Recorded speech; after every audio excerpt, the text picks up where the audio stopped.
You're listening to Link 24 Radio, the best Afro-urban radio station in the world. It's not just radio, it's a community.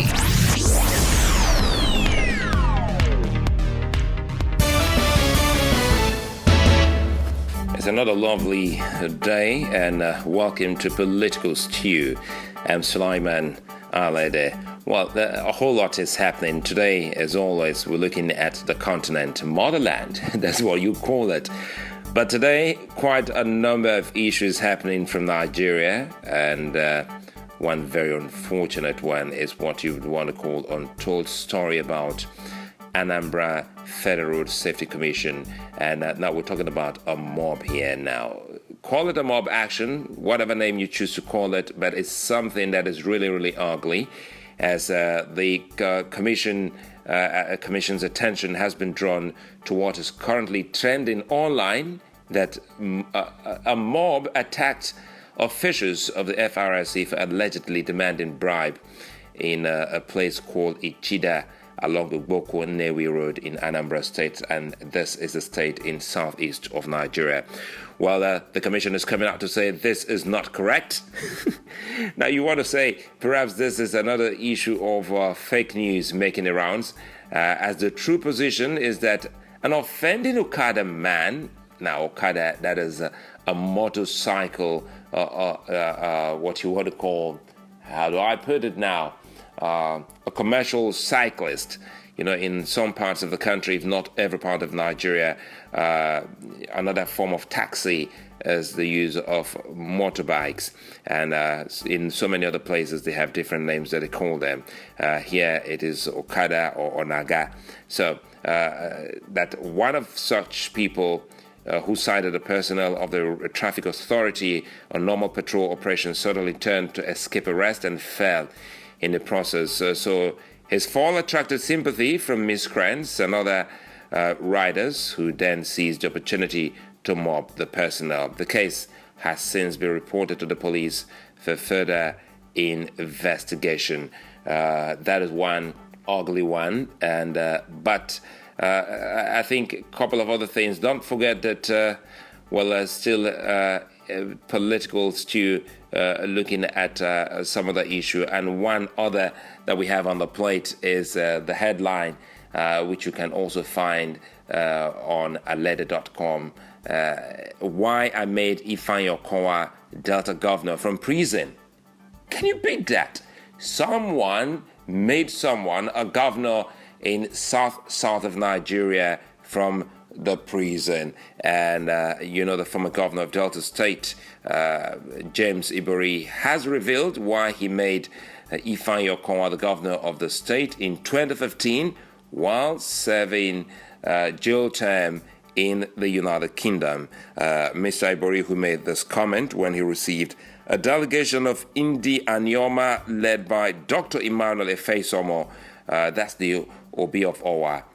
Obi, that's the traditional ruler of the place called Owa, and he's also the chairman of the Delta Council of Traditional Rulers in his home in Okara, in Delta State, south of Nigeria. And this just happened on Saturday.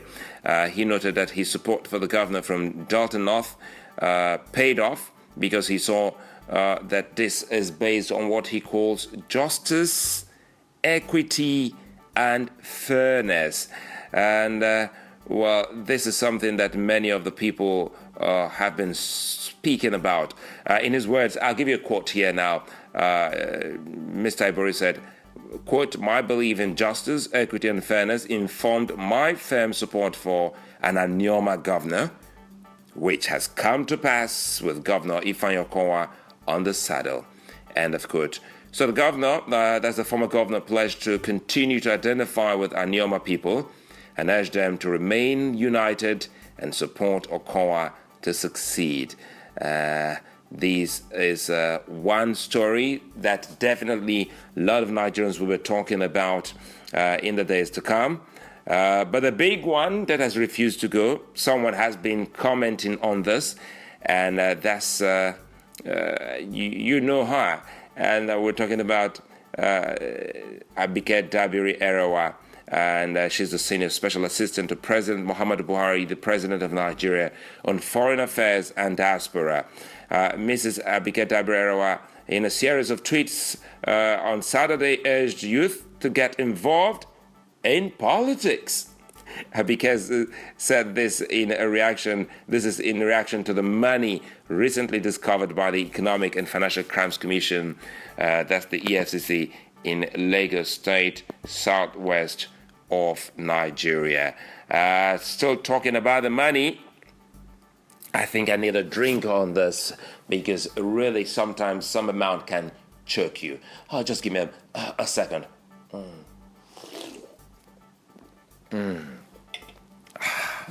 I better have a drink because it's getting really, really serious. Very serious. And now I think I should be doing some calls now and see what comes out of this.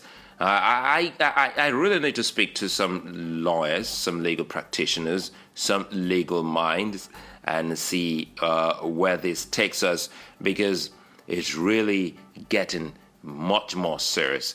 I place a call now on the political stew to Ikechukwu Ikeji. He's an attorney of law here in Nigeria, and let's see what the conversation will be like.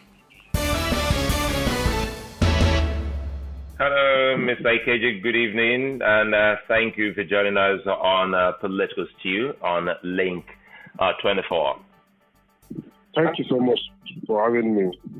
One of the things we have been talking about, because for many Nigerians living in diaspora, especially in the United States and other parts of the world, they've been worried about what's coming out of Nigeria concerning the fight against corruption, and a couple of other things concerning, monies found in so many places by the anti-corruption agency.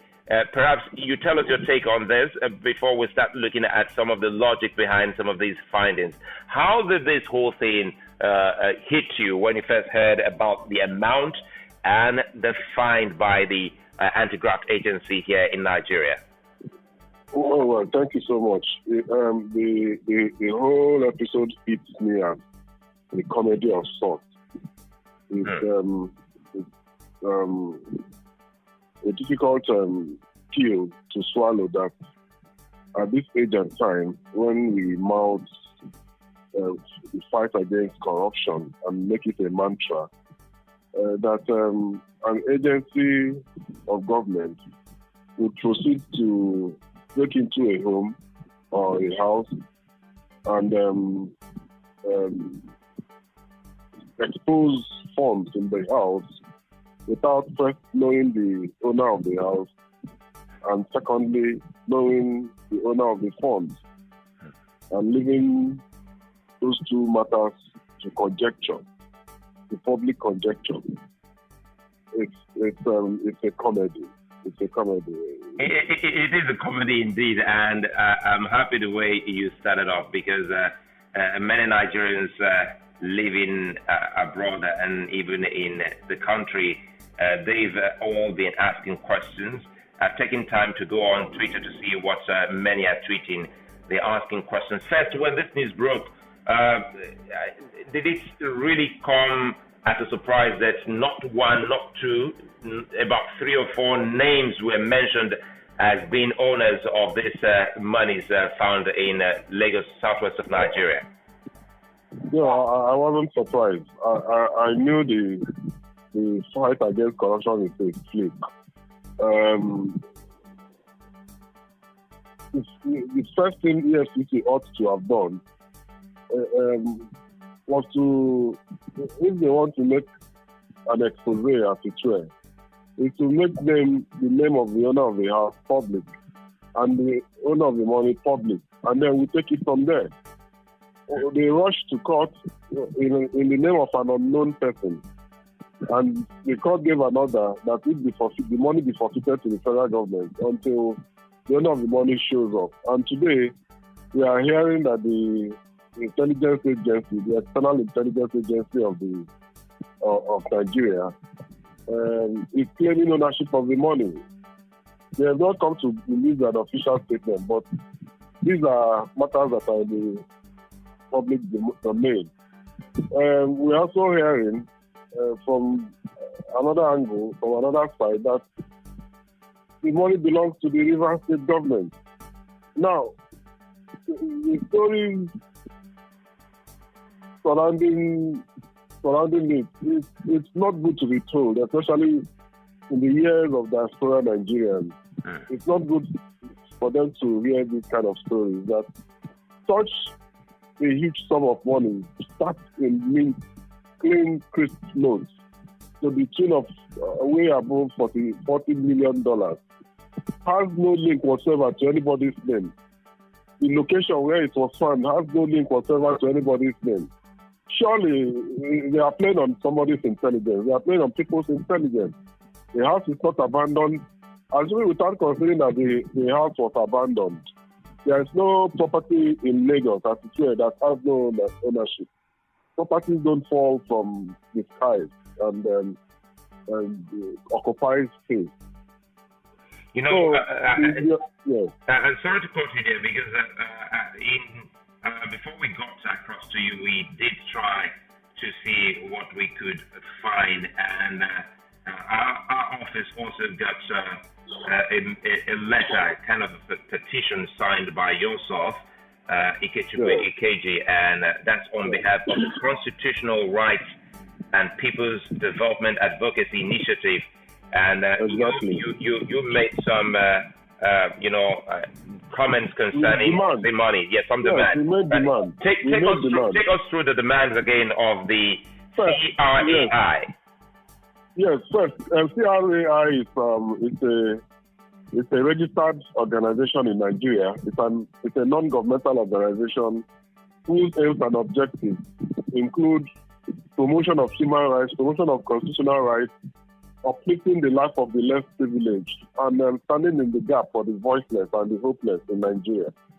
In pursuant to that, those objectives, we call on the National Assembly, either the Senate or the House of Representatives, to institute a public hearing in line with the requirements of transparency, where everybody will be viewing it live.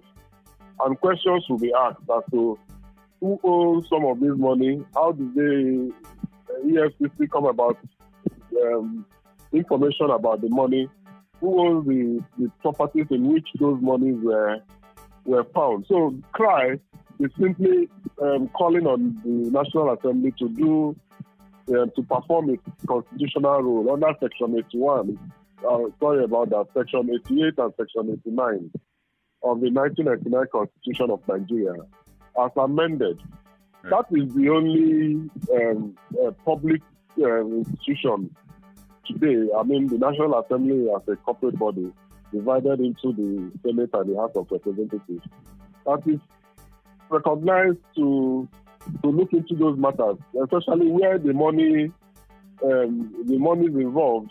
We are alleged to be public money. They are alleged to have been stolen from public treasury, from our common patrimony. The Senate should do well, yes. It's really strange that this is taking this turn. Are you hopeful that the National Assembly, that is Nigeria's of the legislative arm, can do something about this fight against corruption? I am hopeful, and it just remains in the realm of hope, because the intrigues that play themselves out in Nigeria can only play out to sweep the entire episode under the carpet of ongoing investigation.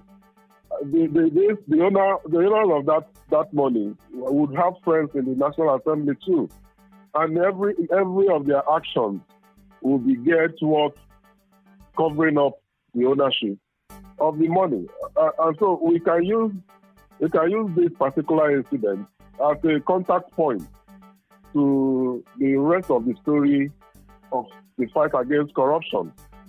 It's a recurring decimal, this kind of event. For example, you find some people stuck stacking money in their private homes. Some are named. But the EFCC, the anti-corruption body, fails woefully to link such monies with any stolen fund whatsoever. And so their case falls flat before a competent court of jurisdiction because, yes, they found money, but they cannot link it with any stolen fund. They fail to perform their investigations appropriately. This incident is a contact point. It's a point of contact to all the stories surrounding the fight against corruption by the Economic and Financial Crimes Commission. And no wonder you start thinking that there must be some truth or some factual basis for the Senate to have rejected the acting chairman of the body, Ibrahim Magdu, on 2 occasions. Some Nigerians have been asking how possible is it that such monies can be stored in private homes or in cabinets or at an abandoned bureau de change, location, and still claim that it is for official purposes once the whistle is, blown. Now, yeah. So how? Because now we're coming back to the issue of the intelligence agency of Nigeria that is also claiming ownership of such monies.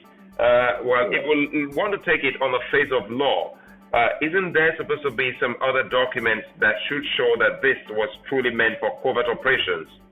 Absolutely, you are very correct, and that is where that is why we suspect cover-up for an agency of government to come out to claim ownership of the money for what they termed covert operation. The first thing, in line with transparency, that they ought to do is to publish the memo that approves such sum of money and publish the process through which the money was released from, obviously, from the central bank. But none of those happened. They did not publish anything. All we hear is that they are laying claim that such monies are not traceable, that there was approval, and you cannot account for them. It's a story for the birds. It's a story for the psychiatric ward. To tell it to people who have psychological problems. It is not a story for normal human beings to listen to. And it's funny. The government is quiet, is silent about it. All sorts of manner of stories are flying up and down. People keep denying. The only organization that has accepted is the NIA. And it raises even more questions. Who owns the house? Who owns the flat? Who is in occupancy of the flat? There are security personnel that guard the entire house, the entire building. And it says it's on a street. The street is not a street that nobody knows about. It's a highbrow street that surely security personnel would have cover personnel to cover the street. And so we are in a sorry state. I'm saying that the country is in recession, and with a series of monies that have been discovered by the anti-graft agency, do you think that truly the recession that the country is in at the moment is as a result of maybe it's not as a result of what we have seen? I meant to say. No. The answer is an obvious no. The economics of recession is different from discovering looted funds in 40 million, 20 million, 5 million, and all that. Recession is an interplay of gross domestic product, what you produce, and the buying ability, and several interplays, economic interplays. It has nothing to do with the fact that money is in the hands of private individuals. Yes, you can say that as a result of corruption and money finding their ways into the pockets of private individuals, that a whole lot of developmental projects or infrastructural projects have been left untouched and have resulted in their decay. Yes, you can say that, but it has nothing to do with recession. Obviously, our naira has fallen. We don't have imported goods. I mean, we don't have the money to import goods, and we don't export. So as soon as we are able to rise to a level where we can easily meet with our foreign exchange demand to a certain level, we will be coming out of the recession. We'll be coming out of the recession. Foreign direct investment, even ordinary investments that have been existing in Nigeria, they've gradually been leaving Nigeria. Yes, these are part of the situations that combine to result in recession. And I would then say that now what we have is recession, because recession shouldn't last beyond two seasons. Once we get beyond 2 seasons, it's heading to depression. Thankfully, the news we are hearing from World Bank is that we will soon get out of depression, and we are the part of recovery. All right. The part of money recovered, yes, it's a different ball game. It's a different ball game, and make no mistake about it. Most of the money so far being bandied around has been recovered. None of them has entered into government coffers. None of them. If there's any one of them that we can recollect, all of them are hanging. Most of them, the owners are still challenging the anti-graft body in court because they do not conduct their investigations properly before proceeding to seize money or making announcements that monies have been recovered. Sometimes they don't see any money, they just make allegations on the pages of newspapers. Yes. Shouldn't we be putting the blame on lawyers like yourself who are working with the commission? Because one would have thought that they would have done, proper investigation before they go into, the courts. But almost all the cases have been lost by the anti-graft agency. Does this show any sign in the fight against corruption? The fact of blame, yes, I would say yes. There's an affirmative answer to that question of blame, but I would say no to putting it on lawyers. Investigation is beyond lawyers. What lawyers do is to prosecute, and sometimes you find that they are under pressure to take the matter to court, no matter what, because you find that even before they discover any crime, they've already arrested the persons involved, and they started detaining the persons, and time starts counting that you must free the person. And so they would be under pressure to rush to court so as to have reasons to have arrested the person in the first place. In other words, they put the cat before the horse. Where I would blame lawyers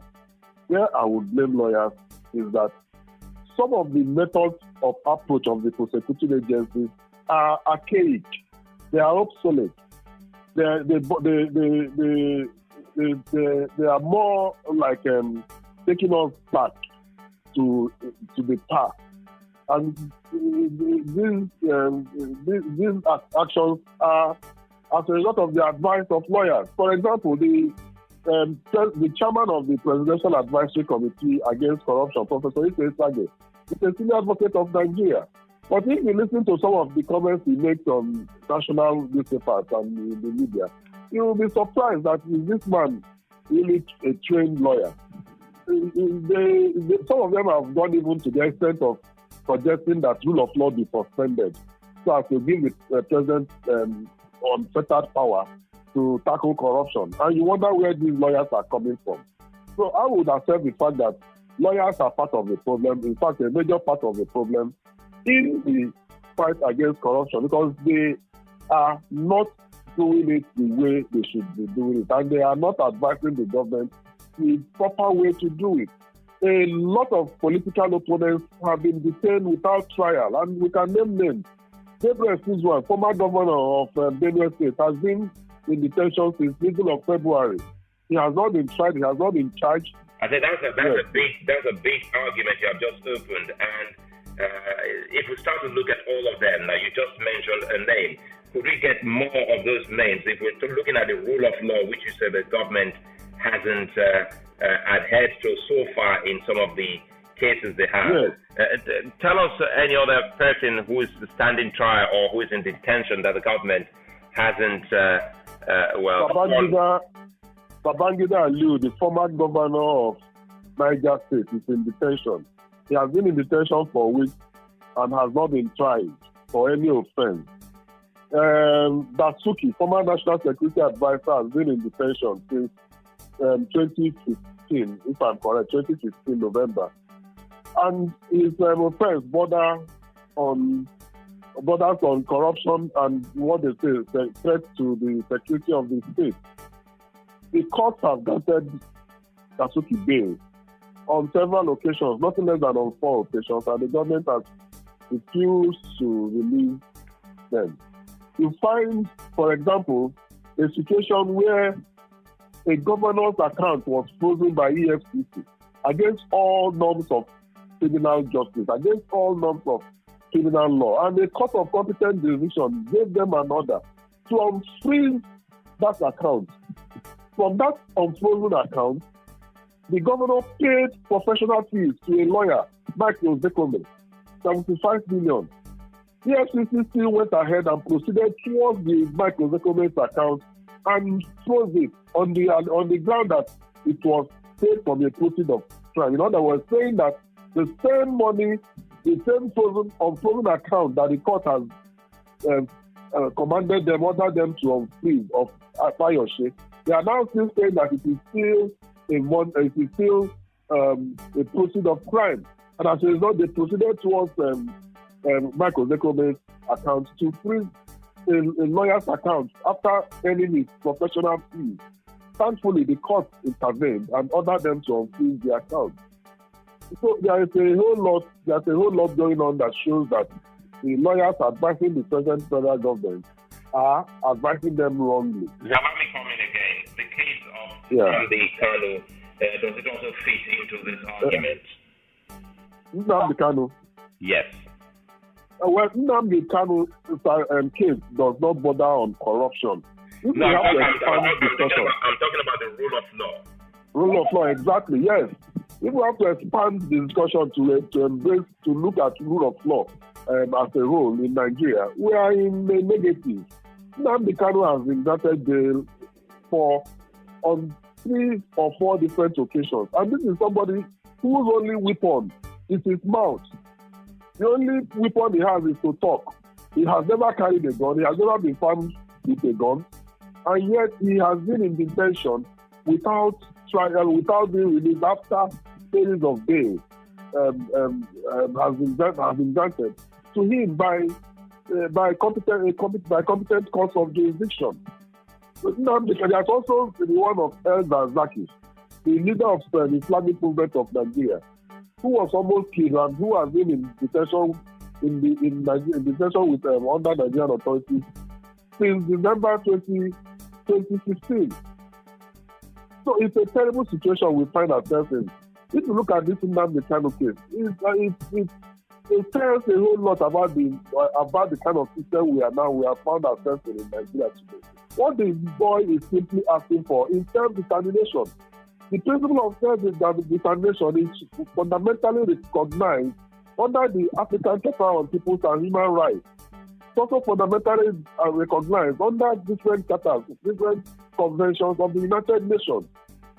Those are the basis of his request. And by virtue of the fundamental rights for African Charter on Peoples and Human Rights Ratification Act 1993 of Nigeria, the provisions of the African Charter are recognized and applicable under Nigerian law. It is under that law that this boy is asking for self-determination for the Igbo people. And because of his statement, he was arrested and he's still being detained up until today. There's no need to belabor the issue. The general overview of the entire scenario is to say that the government has failed to follow substantive rule of law.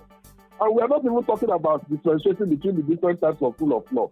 We are talking about functional rule of law or formal rule of law and substantive rule of law. We are just saying simply rule of law, simply the fact that the law has been written down, and all the government needs to do is just to obey the law that has been written down. They have failed. In other words, even if we talk about functional rule of law, where the government themselves make a law and say that it is a law, and therefore whether it is right or wrong, we will follow it. They have even failed to follow that, whether it is right or wrong. Let's talk of substantive rule of law that talks about fundamental freedoms, that says that every law must respect individual rights. Okay. So it's a very sorry state to find ourselves in Nigeria presently. And it is based on the fact that corruption has to be fought. And we ask ourselves the question, is Nigeria today free of corruption? Can you effectively say that it is the best students that get admission into the Nigerian university, into the Nigerian public institutions? Can you effectively and truthfully say that it is the best candidates that get jobs in the Nigerian civil service today or in the Nigerian employment market? Can we effectively say that the electricity supply is not corrupted? Can we effectively say that water supply is not corrupted? Can we effectively say that you can go to an office today in Nigeria and you get your file attended to on its merit without your dropping some kind of money to push your file? Can we effectively say that there is no bribery and corruption going on in Nigeria today? Obviously, that would be killing the government. Many thought that was why Nigerians voted for President Buhari, because they saw all of this happening in the country and they thought he had promised to wipe them all out. Has anything changed in the past 2 years that he's been on the saddle? If I get you, it wasn't quite clear. You're asking if anything has changed, given the fact that the president was voted based on his campaign of fighting corruption. Yes. Absolutely nothing has changed. If anything, we have gone worse. I can assure you that we have gone worse. There was corruption during Obasanjo's era. In fact, we inherited corruption as a system, as a norm, as a convention in Nigeria from the military era. Obasanjo took over the battle. He continued building his own style of corruption.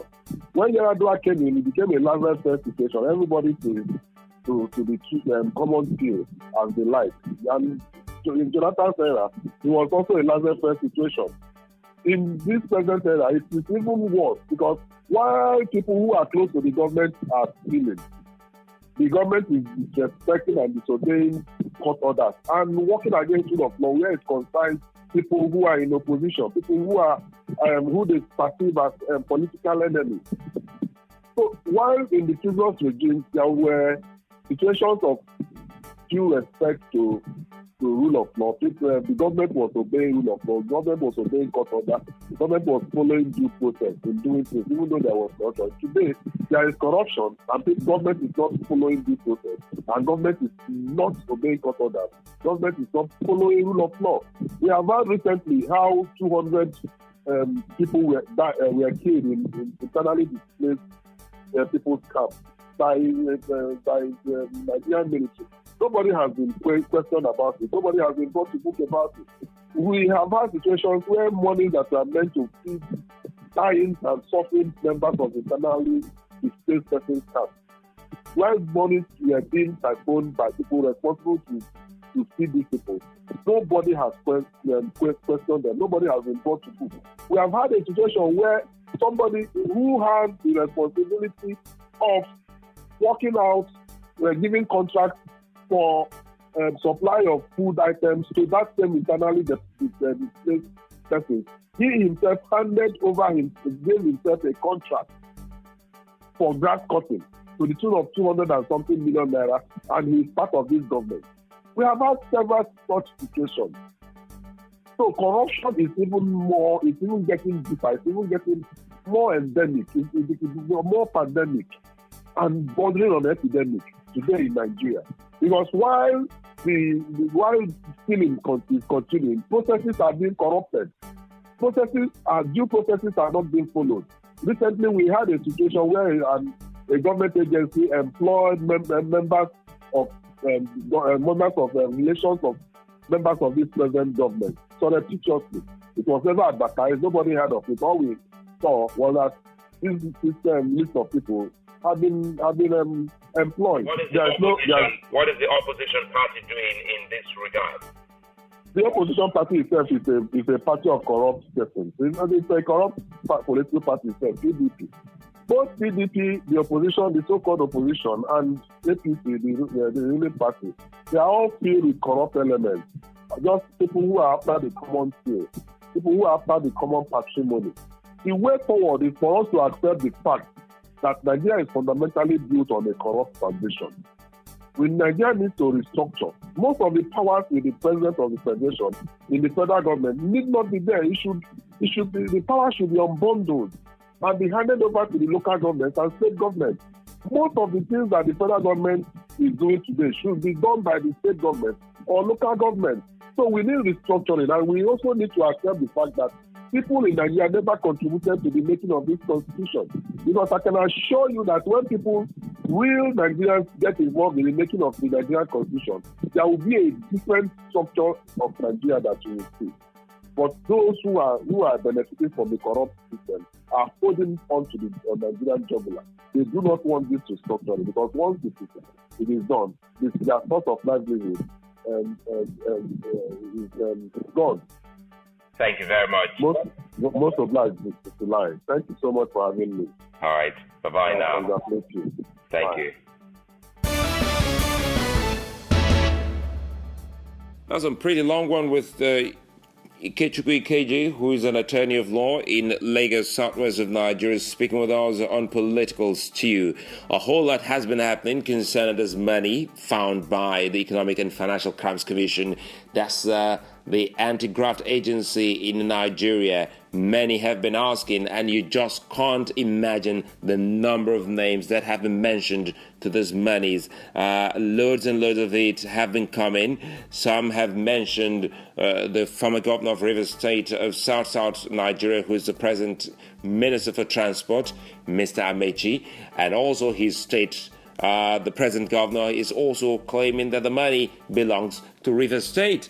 Don't also forget that Femi Fani-Kayode, a former minister who served in President Jonathan's administration, is also alluding to that argument that Mr. Amechi, Nigeria's Minister of Transport, owns the money. And Mr. Amechi himself and his other friends are saying, hey, wait a minute, I think Mr. Wike, who is the governor of Rivers State, is hell-bent on fomenting trouble. He's an enemy of the country, and these are some of the things that we've been seeing going on at the moment. You know, on Political Stew, we'll stay on this matter. We will be asking the question, who exactly owns the money? We'll stay on it till we get to find, an end to all of this. But in the midst of all of this, many Nigerians have been asking what form of covert operation was the intelligence agency about? When they say this huge amount of money is a covert operation, they just would want to see the document, who is where, who authorized the money, and why would the money be in some private homes, and why is it that after that, claim by the intelligence agency, we've seen so many other claims, leading, claiming ownership of that money. Now, the big question today on Political Stew, who owns the money found in Osborne Towers, southwest of Nigeria? That's Lagos State. That's a big question we're asking today on the show. One big issue that came out of Nigeria in the midst of all of the concerns of meningitis outbreak in some parts of the country is that statement coming in from the governor of Zamfara State in north of Nigeria, Governor Abdulaziz Abubakar Yari. He insists that meningitis is God's punishment for the sins that Nigerians commit. At a summit in Kaduna on April 5, the Emir of Kano, Lamido Sanusi, flared the governor for attributing the outbreak of meningitis in his state to God. Whatever you call this, whatever joke you think this is about, it did happen in Nigeria. And it didn't happen out of the slums of the country, but it happened from amongst the elite. And none other than the governor of Zamfara State saying, hey, wait a minute, perhaps the West got this all wrong when it comes to meningitis. Meningitis, according to the governor of Zamfara State, is as a result of sins, some kind of immoral sins, fornication specifically, committed by his people and Nigerians, and that is why this is happening. You want to put it as that is a flash in the pan, whether you want to put it a thumbs down for the governor, thumbs up for him, but he said it, and I don't think he's sorry about that. But you can get to catch us again here on Political Stew on the program, because we'll be talking politics. It could be the next place there in Africa, or it could also be about President Donald Trump and the Syrians, or Syria, or President Assad, or whoever. Are we talking about the allies? Are we talking about North Korea? Or what about his friends in Russia, Vladimir Putin and others? But these are some of the things we hope that we'll bring here to dissect and talk with some experts when we come back again. But for now, it's bye-bye to you all. Right? I'm Sulaiman. Bye-bye.